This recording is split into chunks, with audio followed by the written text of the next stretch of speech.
Three, two, one. It's going to be a very simple gov argument. This policy is fucking terrible. It's absolutely useless. It's such a high standard of proof that it almost always disqualifies products from being used. And we're going to prove we get better environmental solvency through any number of other policies you naturally trade off in the long term. First, why are these commodities really important? Just for some framing. Three reasons. One, they're used a lot and exported a lot, which means they're actually really pivotal to the EU's like economic solvency, to the kinds of things that people in the EU do for economic purposes. A lot of businesses trade and rely upon them. People invest and speculate on them. So there's a huge amount of value and capital tied up on these things in the first place. But secondly, for example, wood and rubber are critical to the manufacturing industry. They're useful for critical developments in infrastructure. Cattle and coffee make up a vast majority of food in the beverage industry, for example. These products are used fast, they require replenishing, and there's a growing population, which means there's way more demand for these things. Obviously, they are pivotal. If we prove that this industry is hugely upset by these policies in a way that can be recovered from, there are obviously large, wide-reaching impacts, both economically and to people on the ground who can't afford to feed themselves, for example. Why is this terrible for the economy? A few sets of arguments. First, we think there's likely to be an extremely high standard that's set. Let's be clear. What's the alternative to deforestation? There isn't a reasonable one to where the otherwise sources materials from that exists in status quo to begin with, which means that all the industries they have as of right now when this law is passed are predicated upon deforestation in really recent ways. Why are they predicated in such a way?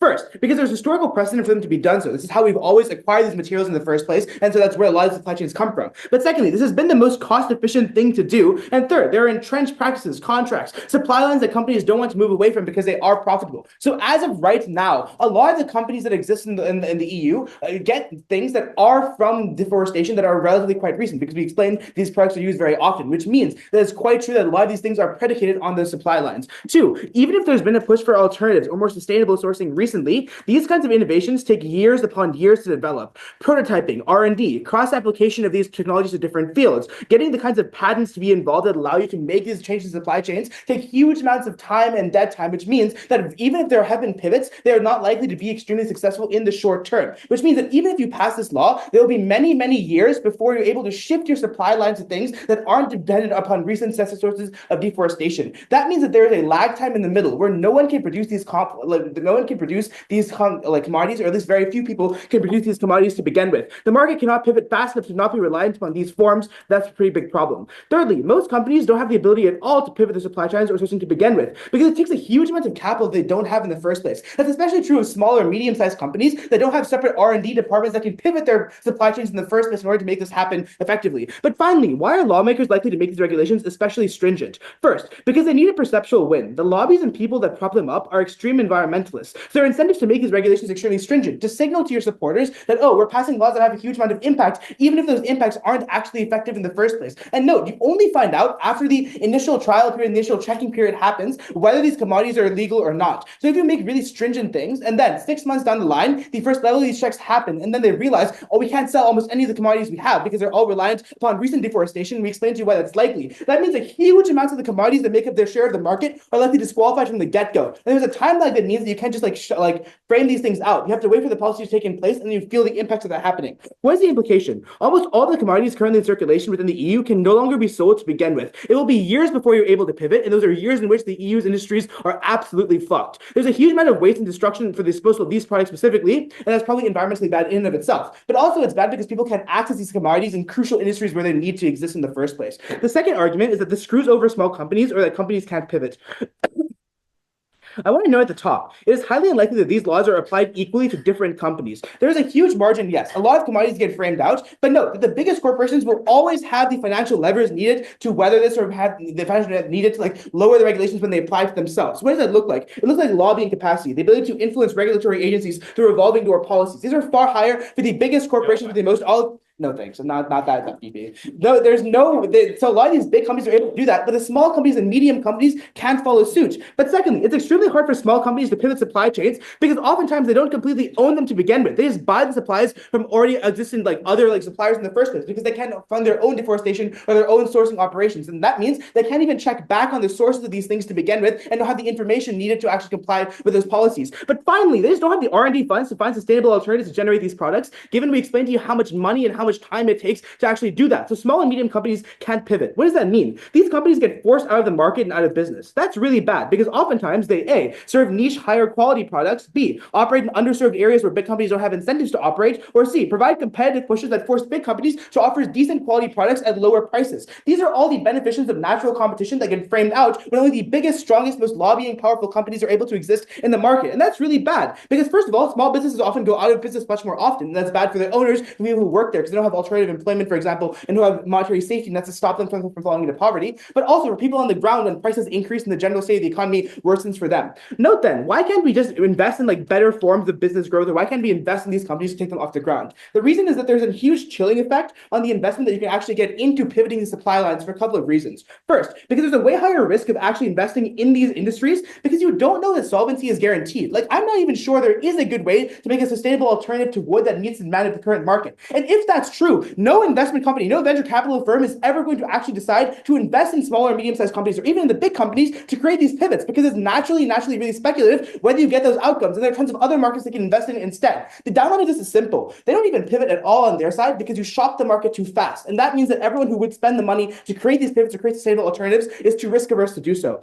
Finally, then, why do we get a huge inflation of prices? One, companies become risk averse for future operations, and so they obviously have to raise prices to hedge against future problems existing or future hits to their supply chains. Secondly, prices for firms balloon when they're trying to pivot, which means they need to hugely raise prices. One, because there's a higher cost per unit, even if they find the most sustainable alternative. Those sustainable alternatives are naturally more expensive. But secondly, they have to offset recent R&D costs and appease shareholders. So the prices are inflated even beyond what it takes price per unit, because in the last 5 years, you spent a huge amount of money on R&D that you have to make back. But finally, we prove only a few big firms survive in the market. So that means there's huge competitive disincentives. That means that the biggest companies are able to price gouge more and more. There's less competition to push against them, less people to hold them accountable, and less regulatory ability to actually stop them. The third argument I'm going to make then is the counterfactual of better environmental solvency. Obviously, the counterfactual is a wide swath of better policies, like taxing the use of these resources, subsidizing different methods, or developing commodities, putting more government money into research for better kinds of alternatives, any kinds of other environmental regulations that are less strong than these. Why do we prefer these kinds of things? Why is there a trade-off? One, this is the most polarizing way to make a change. It results in huge price raises, huge amounts of dissatisfaction on the ground when these policies go bad. Secondly, it wastes a ton of political capital to do it this way because obviously this is a huge, strong policy, which means you can't do any of the other things you do because all those environmental lobbyists who are pushing for these policies spend all their time focusing on these things. But third, note, because we've explained how bad this policy is, it definitely gets challenged and repealed in the next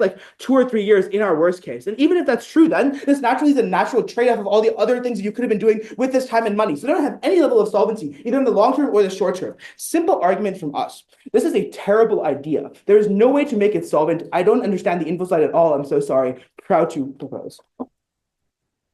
To those watching, thank you. It's wonderful to be spectated. I'm glad you stayed. I hope we can provide a round that's worth staying for. To our opponents, this is going to be really fun. I enjoy hitting you guys, and I like the case we've gotten so far.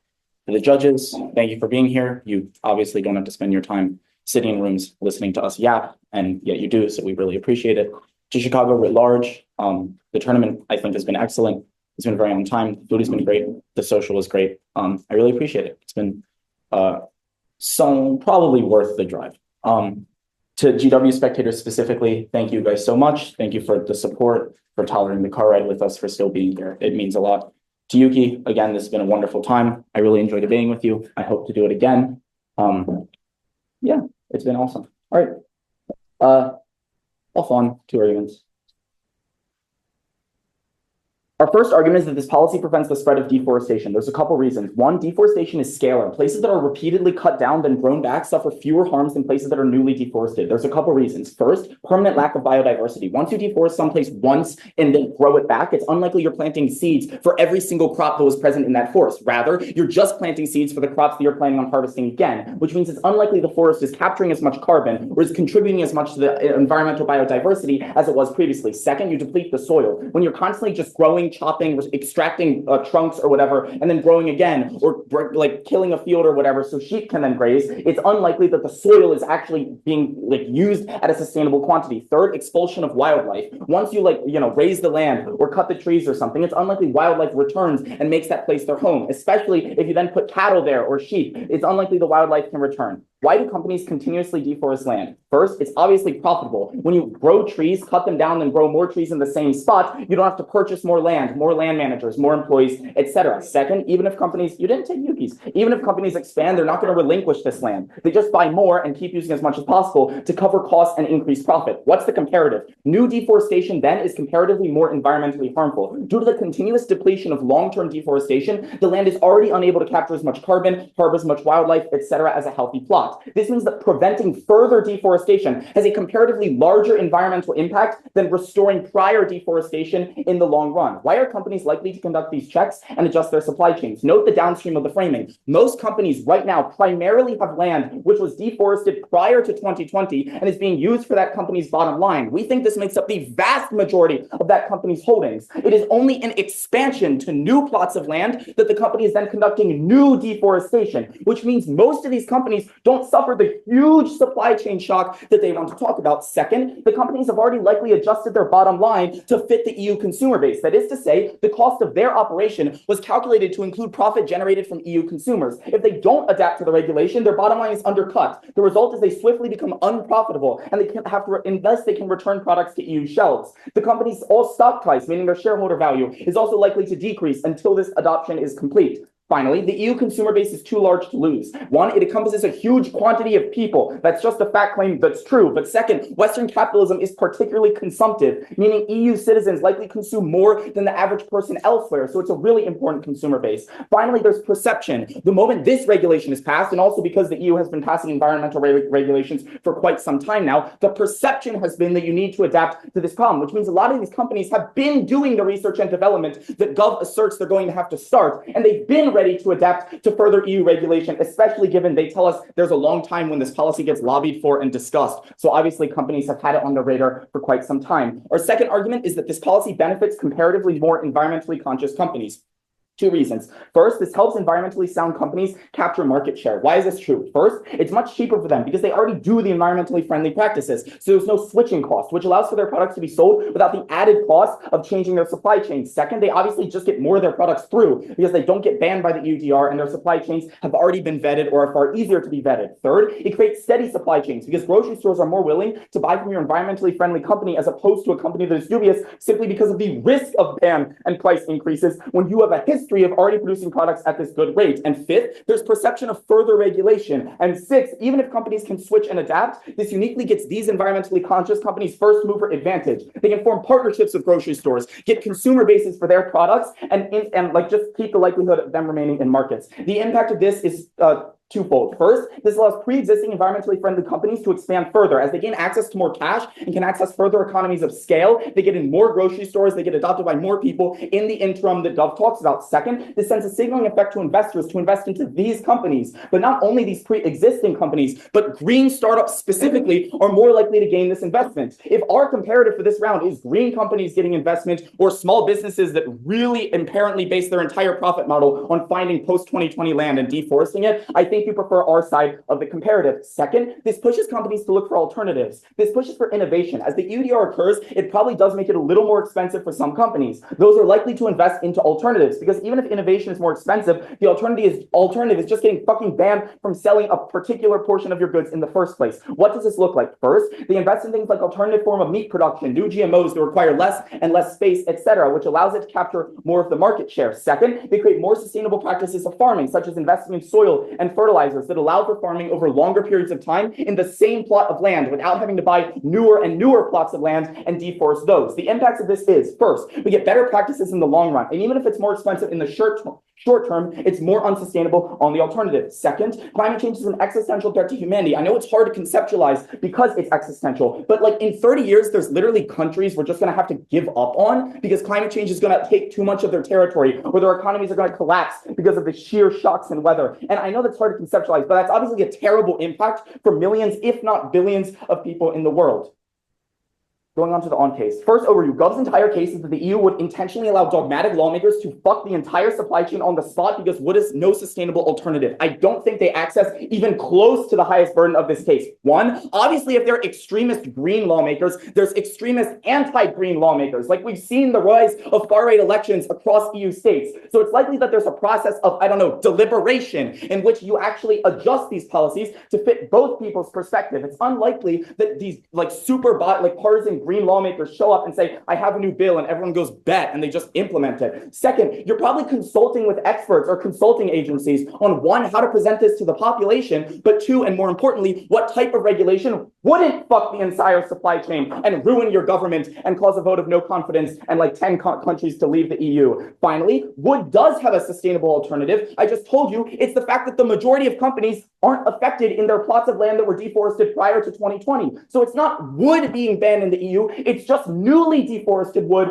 post-2020 being banned. So the majority of the supply chain is left intact. And the majority, and also it's really easy to just show the EU the receipt for when you purchased the land and when you started using it. Like I don't think this check is that difficult. Going down the case then, first, why are these commodities important? All of this we agree with, like they're obviously important commodities, but they're also important for the environment to not lose these commodities in the long term and for the climate to not suffer the loss of too many of these economies. On the idea that the industry is upset by this policy, the industry likely saw this policy coming. Obviously, the EU has, one, set a ton of precedent for environmentally conscious legislation incoming. Two, at the point where they're hiring consulting firms and experts to like talk about this policy, it's probably being seen. When they're talking about it in the European Parliament, it's probably being seen by these companies. This doesn't come as a huge shock, and the companies probably had some input on what the policy looks like. On the idea of it's setting too high of a standard, obviously the EU is not going to set a standard that is too high so that it literally can't get wood into the EU anymore. The standard is probably a communicative process between the companies shipping it in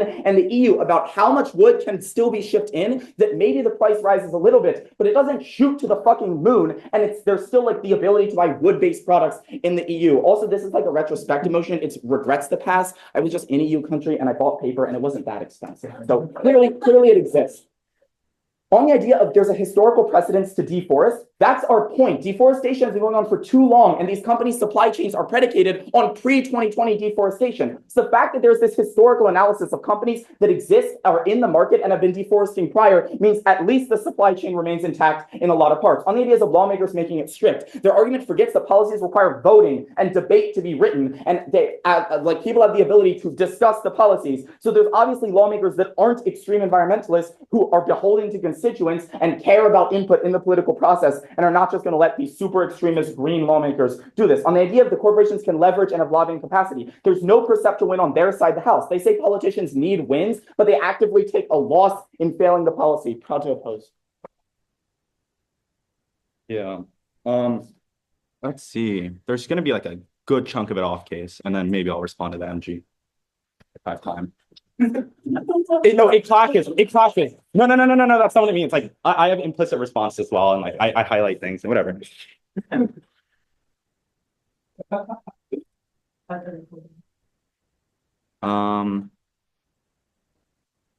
Okay. Yeah.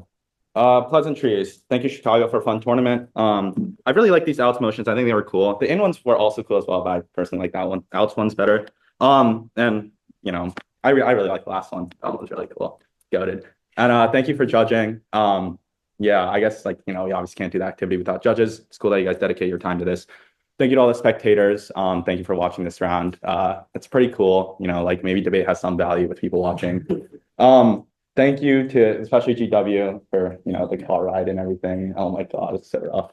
And then thank you to Ryan for partnering. It's been very fun and pretty locked in for this motion. So yeah. And then thank you to our opponents for a fun case. Yeah. Okay.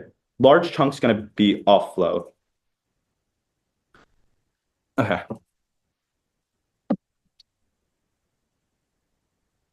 3, 2-1. At the top, I want to do some weighing against all the econ arguments. Even if like they win the econ and we win the environment, I want to note why the environment matters more. The environment is fucked now, it's prior die, for two reasons. First, empirically, the planet is still warming. Emissions are back to higher than pre-pandemic levels and still growing. And plenty of countries are still seeing emissions grow. But the world is still industrializing, which means they will only emit more. At best, it evens out. And systematically, the world is almost entirely dominated by capitalist countries. Two implications. First, the ultimate goal of capitalist systems is corporations with profit. Now, I'm going to say it's unprofitable for humanity to go to extinct, or they'll say that, but well, true, they miss the theory behind why they'll emit anyway. In short, a company that gives a shit about the environment will be less profitable. Otherwise, these companies will be doing more than just token greenwashing. Unless every company switches in a very short time frame, unprofitable companies will simply fall apart. And second, corporations always will have unmatched sway over governments. This means that there can be no check on their desire for profit without radical change, because governments are relying on corporations to achieve their aims. On the individual level, politicians need donations. On the macro level, put simply, money is power, etc. And second, on government, liberal democracies are naturally bureaucratic and marred by political gridlock, obstructing climate change action. Bills first have to be written, passed committees, be amended, be voted on, and then be implemented and executed by departments with several layers of redundancies that slow down the process. This is why gradualist moderates in the environmental movement thrive. Exactly why it needs to be challenged. I know this directly beats their counterfactual arguments, because obviously, even if this case that they get some counterfactual that it somehow gets passed, Ryan already tells you, and it's just not responded to. There's obviously some politicians who don't really care about their environment, and you need to make concessions to them. So any policy they get is still one that's super moderate, but it doesn't actually produce enough change. And second, the biggest priority for a politician is re-election. Politicians cannot run the risk of alienating hundreds of thousands of workers in the industries and corporations. This is why politicians never take the radical stance. That's why Kamala Harris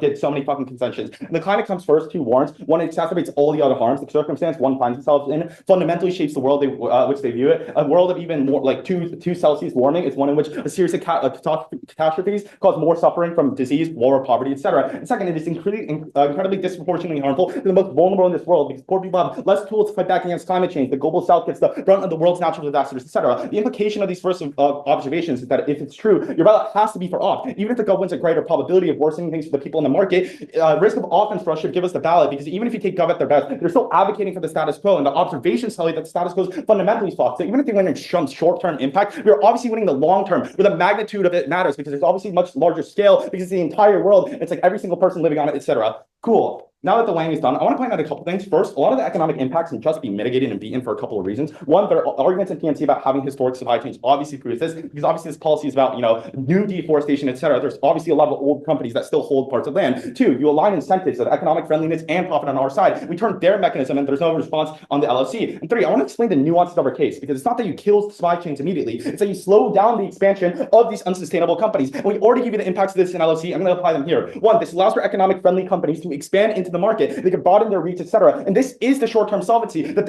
for their case on the economic level, because you induce still some level of competition, which means prices can't obviously go immediately high. The response here from the MG is like, they don't exist. We don't think that's true. With the recent trend of things like ESG and being more consumer friendly, etc., it's likely that some companies take this space because there's some marketing space and some ability to brand yourself as a company that's environmentally friendly. So it is likely the case that there are companies that exist here that will take this space. And two, this allows for investment into R&D, because companies literally cannot expand. So the only option for expansion is R&D in the first place. I want to note two different things here. One, on the companies that are already large, they obviously have enough capital for the R&D. And the argument then is that they'll increase prices. But the argument above about already environmentally green companies solves back for this on a competition level. And they've already been doing that research already to some extent, because they've always innovate to find ways to be profitable, because you want to beat your competitors, etc. And second, on investors, and this beats a lot of Rahul's arguments of small companies that can't pivot, because maybe it's true. Some of them definitely can't pivot, and maybe some of them fail. But I want to note that there's a huge ton of reasons why these small businesses can fail in the first place. Like guys, there's huge corporations that they talk about that have huge amounts of lobbying power. They could probably, outcompete them on really large levels. And, things like recessions, etc., are uniquely vulnerable for these small companies. So it is highly likely that they probably fail anyway. And also, and they tell us that but the amount into investment into green startups increases, and they tell us that demand in the market is growing. I don't think that a wood company can outcompete and grow and beat the already established company within the supply chain. But a green startup with unique innovation is much more likely to be able to expand, because it's a lot newer field, etc. Right? And the response is that most research is done particularly slowly, but there isn't high demand for these. Environmental policies. But I already tell you that our case creates that demand. And there's already incentives for that research to have existed in the first place. I also just want to beat their arguments on large companies being able to get around this, because this argument is silly. slowly, they just entirely knife their own arguments when they tell us in PMC that the lawmakers want to win and seem strict, but then that will allow large companies to get around this. That obviously doesn't seem like a win. But the nuance here is simple, though. I can concede this argument, but beat this. I can concede the argument of the politicians, but beat it on the link level of nuance. Because while they still may want to win, it's unlikely that they're dumb and they're going to be like, oh, we're going to make it extremely difficult for corporations immediately. Like, guys, the impact is screws link, and we don't think that the politicians are that ridiculous. Also, I don't understand why their counterfactual is actually true. Like, Rahul misses the incentive part of it. It cannot be the case that the politicians are that dumb on our side that, you know, they really want to win. So they're going to like over penalize these companies and then be super strict, but they're not on their side of the house. So it's unclear that their counterfactual is true. And secondly, the counterfactual being true also beats their own case because their argument is that this signal that's like our side signals that there's going to be more regulation in the future. So they increase prices preemptively so that they can solve back for it when they have to R&D in the future. But their side also does regulation. So they do increase prices on their side too. And it's just entirely non-unique. All of the econ arguments, which means, you know, any sort of regulation and comparative that they get on their side of the house probably beats their own links on the economic arguments. Cool. Responding to the MG then. Oh wait, let me see if there's anything I have to get to.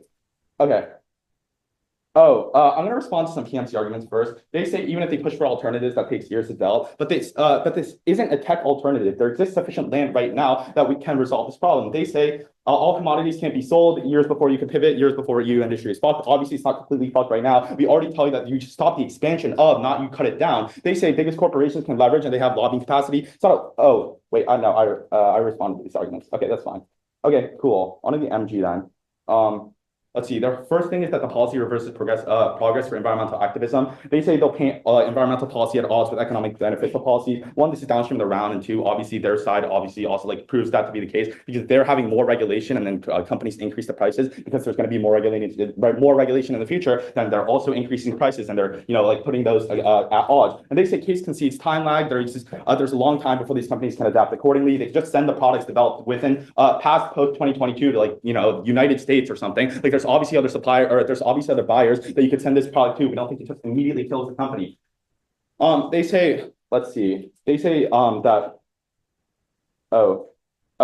they say that they can't keep up with the business cycle and they can't sustain business on old plots, etc., and can't grow the same products throughout the whole year. They have more than one plot. They're already quite large, and they already give us that argument themselves because they of historical supply chains, and they've already done the expansion necessary for self-sustaining. We don't think that it's the case that they all immediately collapse. That's a ridiculous gov argument. And you could also just grow grass for sheep and replant trees, etc., on the same plot of land. I'm unsure why this isn't the case, but we also actually increase the ability to do that because obviously in our side of the house we increase the demand for R&D. So you do demand you do a lot more research in fertilizers that make the soil more nutritious, so that over time you don't keep sucking up that nutrition and the land becomes unusable, etc. That's what happens on their side of the house. They say companies don't have solvency, they don't have an alternative means of growing commodities, etc. They already have the land. This argument's ridiculous. They say if you don't have the product to sell to the consumer base, you aren't making money from that consumer base in the first place. Guys, that's our argument. You want to create one. If I want to create a business or if I want to own a business in the future, right now I don't have a product. That's why I innovate one. We create the demand for that R&D in the first place and the innovation to obviously fulfill the market.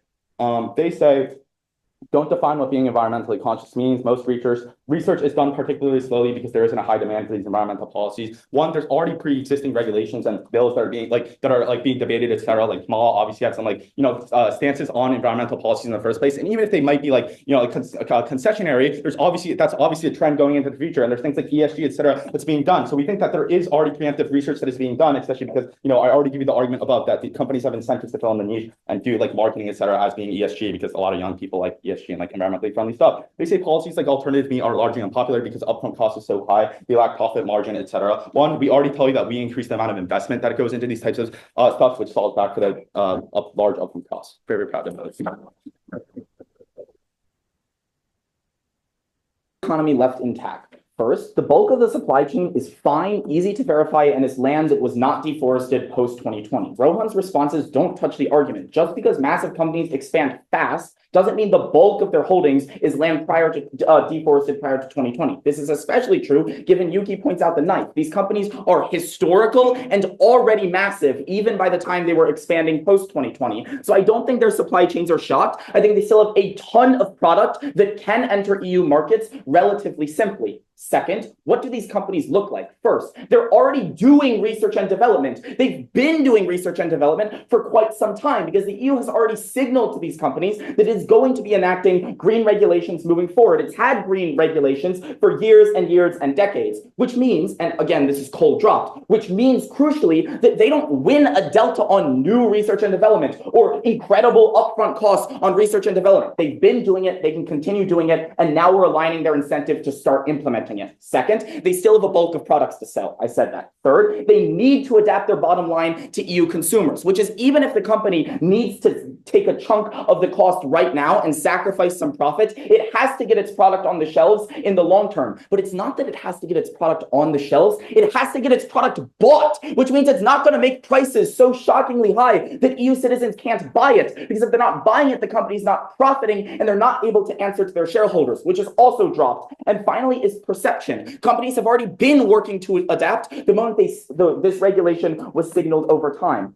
Third, the policy isn't dogmatic. You consulted with experts and companies to develop manageable regulations. The companies probably already agreed with EU lawmakers that we can ship products into the EU with this regulation because you consulted with them. This is also dropped, and I think just beats the economic impact straight up. But second, politicians obviously rely on re-election and have to address like their policies to their constituents. I think the specific mechanism on politicians like relying on re-election, therefore having incentives. I mean, that's an LOC and MO. Sound good. Which means that obviously the politicians aren't going to make it so dogmatic that they lose their seats. Our collapse then is on climate change. Why does this policy help the climate? First, there's a short-term reduction of deforestation. Plots of land that were bought but haven't been deforested yet aren't deforested. Plots of land that are in the process of deforestation are halted, or at the very least, these companies begin implementing and adapting their supply chains to this regulation, and they do it at a heightened pace once the regulation is real, once it's signed into law, and they realize that the profit margins are shrinking. Second, climate-friendly companies enter the market. First, there's the interim time. Their supply chain is left undamaged while other supply chains are. This is the time when they can jump in, make deals with grocery stores, attempt to enter the market because their product is suddenly competitive. Second, there's the capacity for partnerships, the ability for these companies to form partnerships with existing movers or shippers or grocery stores in the market right now that are looking for new companies to stock their shelves with. And third, they have a first mover advantage into this gap in the economy. All three are unresponded to. Third, research and development improves. We align an incentive with existing research and development to begin implementing and improving it. Companies already doing research and development, which is dropped, kills the gov narrative that this is some impossible task to accomplish. They've been accomplishing it. They're just going to pick up the pace. Finally, on perception, companies have already begun adapting their supply chains because A, they knew about this policy before it was passed, and B, they've known the EU was moving in this direction for quite some time, so it's likely they can adapt quickly and the interim time is not that long. What is the weighing? As Yuki tells you and is dropped from LO, climate change is an existential threat to all of humanity, and the least well off are those most affected, those in the countries that cannot adapt and cannot change and are actively having their land taken right now. I will bite the bullet of every EU citizen forcibly having $1,000 paying more at the grocery store if it means that these least well off are less affected, less people die, and less land is flooded and whatnot. Finally, on preemptions. First, on small business, I'll just do the direct clash here. I said I'd do it in LOC. They weirdly didn't respond. We prefer environmentally friendly small businesses to small businesses that, as they say, have predicated their profit model on buying land post-2020 and deforesting it. Because environmentally friendly small businesses don't do this deforestation. So if we have to pick a small business to succeed, and I think we're very clearly proving environmentally friendly businesses succeed, I'll pick them. I think the weighing taps into climate change, which is clear. Finally, on the counterfactual, I don't think they A, prove the counterfactual, but B, I think Yuki responds sufficiently, which is they haven't proven there exists an environmental policy that will not come with the harms they themselves identify. They have no usable counterfactual. Proud to oppose. Yeah, good call. All right, pleasantries. Good call. Thanks, Rohan. I'm also very excited that we got to do this. We've been saying we would speak for like 2 years now, and now we finally did, so I'm happy about that. Thanks for everyone who came to watch. Thank you to judges, to Chicago, to the CAs. Thanks to our government team, or we're government, right? Yeah, so your opposition. Thanks to our opposition team. Really fun case. I'm enjoying it.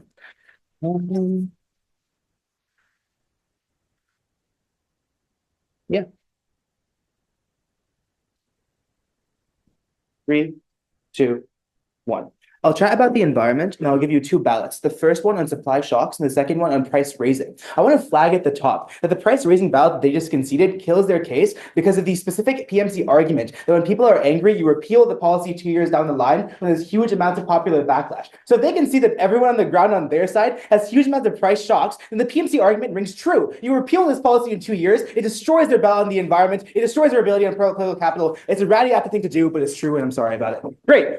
First thing on the environment. Their thrust is you stop deforestation, full stop. 3 observations. First, other markets exist that still do this. Like, I mean, every other company in the world still is going to deforest at a high rate. Like, it's not true. It doesn't stop all deforesting. You stop deforesting for specific markets within the EU itself. This marginalizes their impact somewhat. Secondly, this only works as offense if they prove they don't tank the industries and lock people out of basic goods in the interim. Look at the framing I gave you at the top. That's why that's the most important thing in the round because it affects the policy staying in effect later down the line. But finally, this fails when the policy gets repealed in PMC. Yeah.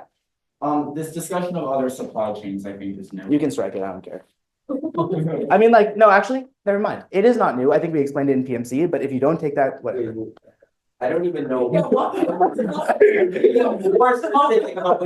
argument that other supply chains existing means these companies take no action or very little action and are fine, I think is new. Oh, The argument that other companies are doing. other markets? Oh, market. Oh, this is a weighing observation on uniqueness. It's marginalizing their impact. Sure. All right. 3. I have myself in a minute. 3, 2, 1. What's our offense on the ballot of environmentalism? Our counterfactual, as we explained in PMCs, are policies like investment into different forms of research, for example, are just taxing the use of deforestation to create some disincentives, or allowing companies to pivot. This was in PMC. It was very clear what the policies were in counterfactual. We then explained to you that they create good incentives to pivot. They say that bills take a long time, but that damns their own use case because it proves the trade-off that in the time that they spent passing this bill, they would have passed our other bills. And in fact, I get their use for this from MO when they tell me that the incentives for abolishing are the same. So if there are people who are powerful enough to pass their policy, those same people who are powerful enough to pass our policies on the counterfactual. The difference, as we explained, though, is that mechanistically their policy is much worse than the kinds of other policies that we pass. That mechanistically their policy leads to supply shocks in the short term and was a horrible, horrible decision. So what do we then get on our side? They explain why companies are able or care to pivot for a certain amount. The PMC response is quite simple. That when you do this really rapidly, when you do this in the way that they specifically defend on opposition, companies aren't able to pivot quickly enough because of the shock to their R&D, because of the shock to their supply chains. If that capacity to pivot then exists, then our counterfactual policies are probably pretty effective, right? Because that same capacity to pivot exists, we just allow them to do it much more gradually. It's less flashy, but it's a clean argument as to why there is some solvency for the environment on both sides. Great. The actual ballots then from government. First, on high standards and supply shocks. The op pushback is that if there was a supply shortfall, you'd never have passed the policy in the first place. Look, they can't get around the policy, what the policy actually says, which is any deforestation post-2020 is now banned. At first, at the top of the PMC, we explained that the vast amount of the supply chain that already exists is predicated on heavy deforestation. Look at all the mechs at the top of PMC. But secondly, we told you that there is voracious demand for these resources, which means you move through them very quickly. Rohan explains this in the MG. This means you don't have enough sustainable policies to meet the huge demand that we proved to you exists in PMC. The response to this was that you have used that like existing plots that already exist and somehow solves the problem. Like the bone meal response is unresponded to is actually just true. They never proved the capacity that this niche form of farming actually fixes the problem at hand, given we've proven huge levels of demand. So they are hung upon proving that they're able to pivot and find more sustainable alternatives to make the supply actually work. Maybe maybe it's not all of the wood in the economy, but it is the majority of wood. And the reason that paper, for example, doesn't cost as much already is as we told you, there's a time lag from this policy actually happening. So it was passed and nothing's happened yet. But once they actually do these checks and do these balances, we have proven there's a huge impact that naturally results when most of the goods that they talk about get disqualified in the interim. They then say that companies want to pivot. The MO says, and I quote, our policy creates the demand for this.